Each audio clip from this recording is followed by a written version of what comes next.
Hey everyone, I'm Scott with HEB, and we are excited to be teaming up with the Houston Texans to bring you some great recipes made by the families, staff, and players of the Houston Texans football team. So we're gonna do a great one today. It's brought to you by Kristen and Anthony Weaver, the Weavers, making a really great cucumber salad. Their official name for this salad is called the Spicy Kukama Salaki, and here's how it starts. So my favorite ingredients, of course, fresh vegetables. So we've got some cucumbers here. Now, a couple of things before we get into this.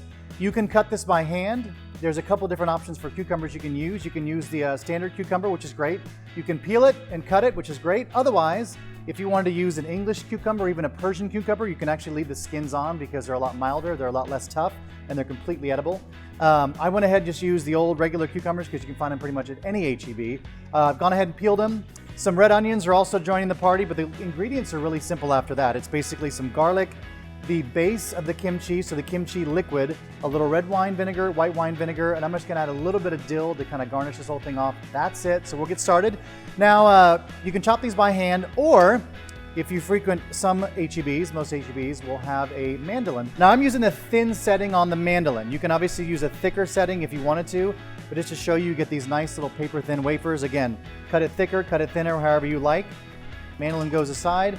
I'm gonna scoop up our cucumbers into my bowl here.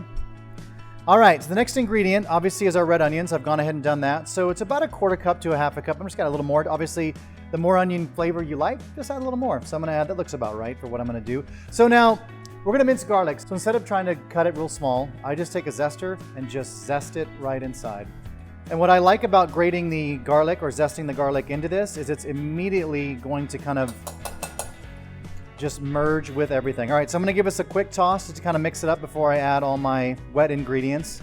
Some fresh herbs I'm gonna garnish with is fresh dill, because I like, obviously the cucumber dill is really nice if you wanna do a little fresh garnish. I'm gonna add our salt. So the vinegar, white wine vinegar, red wine vinegar, and of course the kimchi base. Now, you can add more or less of the kimchi base depending on your heat level. I'm gonna add a good amount here. All right, so I'm gonna cover this. I'm gonna refrigerate it anywhere from 30 minutes to 4 hours. Again, the longer it sits, the better it's gonna marinate and everything's gonna kind of come together, and you'll see, super simple. All right, so I've let my spicy Kukama Salaki marinate for about an hour here, so all those flavors have gotten really, really well acquainted with one another. So to plate it up, it's super simple, and I'm starving, so that's what makes this nice, is just plate up a little bit of this. I'm gonna throw a little bit of fresh dill on top just to garnish, just to kind of give a little extra flavor there. We want to thank Kristen and Anthony Weaver so much for sharing this recipe with us and for sharing with you guys. If you make the recipe, please tag us, HEB. We'd love to hear from you, love to see how it went. And thanks so much for joining me. We'll see you next time. Go Texans.